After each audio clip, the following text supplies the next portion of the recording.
ladies and gentlemen, I'm back, and today we are talking about the Ukraine. A few questions before we begin. Are you interested in the conflict in the Ukraine? Do you ever wonder what's going on with the disabled population? Or are you just interested in this lovely headpiece? If you answered yes to any of the following questions or interested in the title of this video, then this is for you and stay tuned. If you're new here, my name is Carla, YouTube disabilities educator and influencer. And one of the goals of this channel is to normalize individuals with disabilities living life. And one main way to do that is to make the association between individuals with a disability and living life. Okay, so let's get started.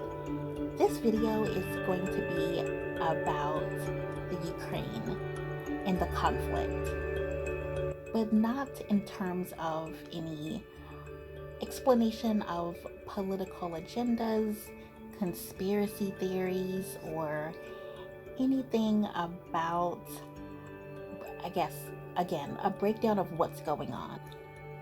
All right, so again, this video is more trying to get in the mindset and really environment of what it would be for someone with a physical disability living in the Ukraine.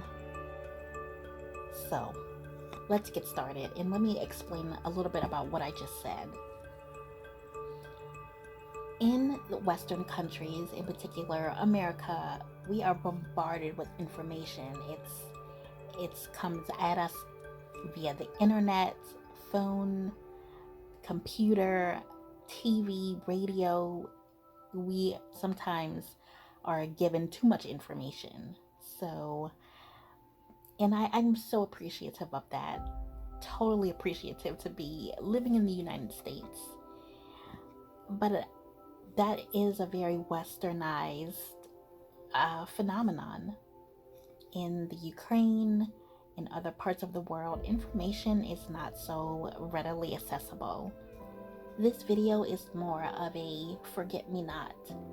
And please just don't forget about those in the Ukraine that may have a physical disability and not able to evacuate or escape or leave because of the building or that they live in, whether it be an apartment or house or residential facility. There's no ADA in the Ukraine. There's not even a version of it. It's just, there's not that legal requirement for buildings to be accessible, and that responsibility is really on the discretion of the building owner. So again, another reason why I am so proud and so lucky and thankful to be here in this country, even though there are so many issues with this country, but still proud to be here.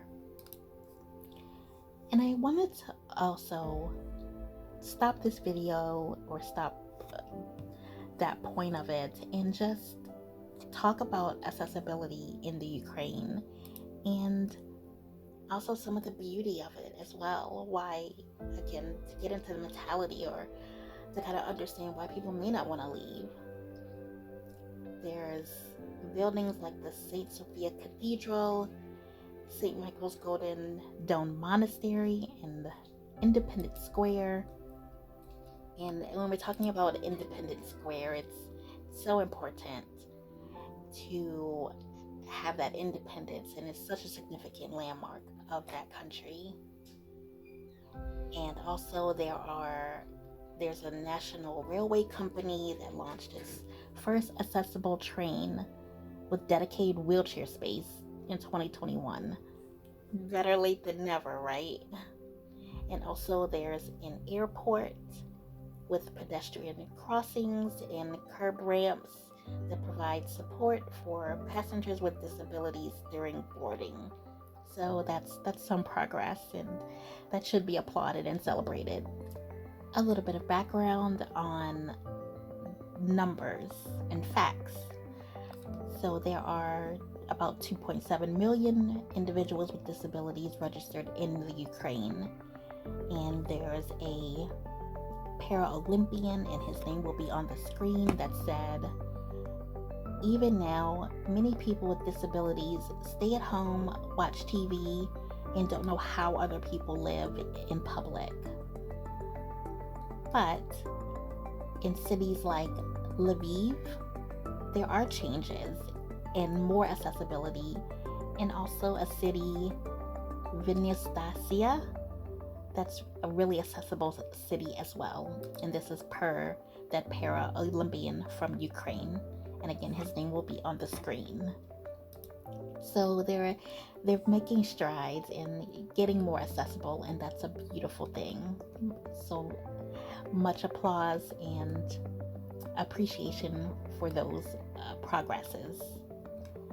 And I want to give a little bit of a visual in terms of sometimes or oftentimes there are buildings within the Ukraine that may be 10 or more stories high with no accessibility. So those small little victories of accessibility are very welcome, appreciated.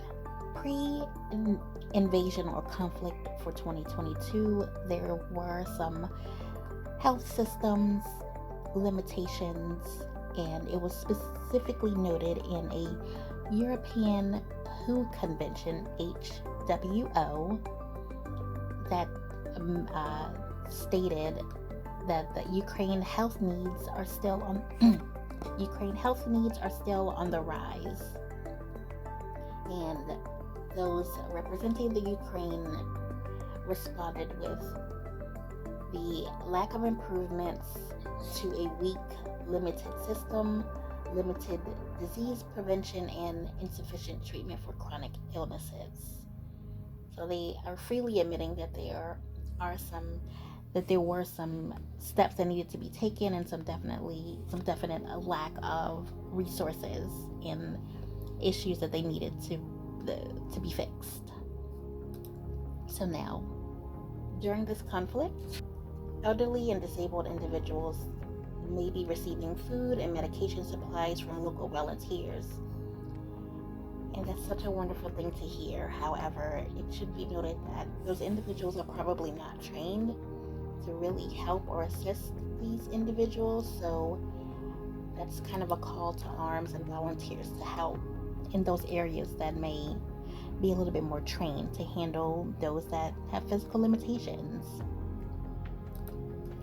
And disabled children and adults are likely to be placed in orphanages, psychotic facilities, and group homes, and thousands remaining in institutions in war zones are at especially high risk for being trafficked. And it's been quoted by the WHO that traffic flourishes in environments created by breakdown of law and order, police functions, and border controls during conflict. So please be safe. And at this point, you may be wondering, what is the government's responsibility? Is there any accountability at all? And good question. So lastly, let's talk about what you, viewer, can do, ways you can support and help. You can always research some volunteer companies or ways to support or donate. There's going to be some on the screen, but one notable one is UNICEF and the EU humanitarian funding. There are more that are again going to be on the screen, but please do some of your own research and volunteer or donate at your discretion. And if you're unable to do any of those, then please just spread the word on your social media pages, or also share, retweet, and give that information for organizations that you're you're respecting or interested in but unable to actually volunteer or donate financially.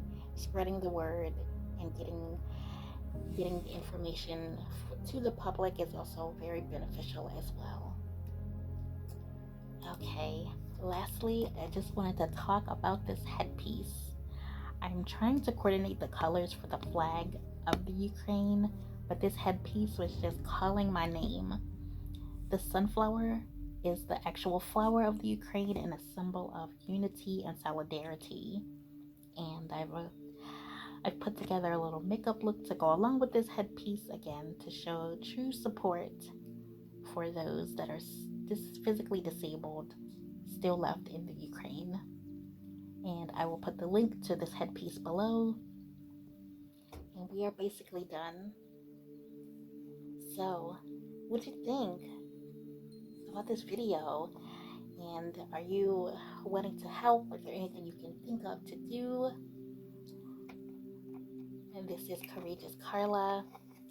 Please, if you like this video, like it, comment on anything that's on your mind or anything you want me to cover in the future.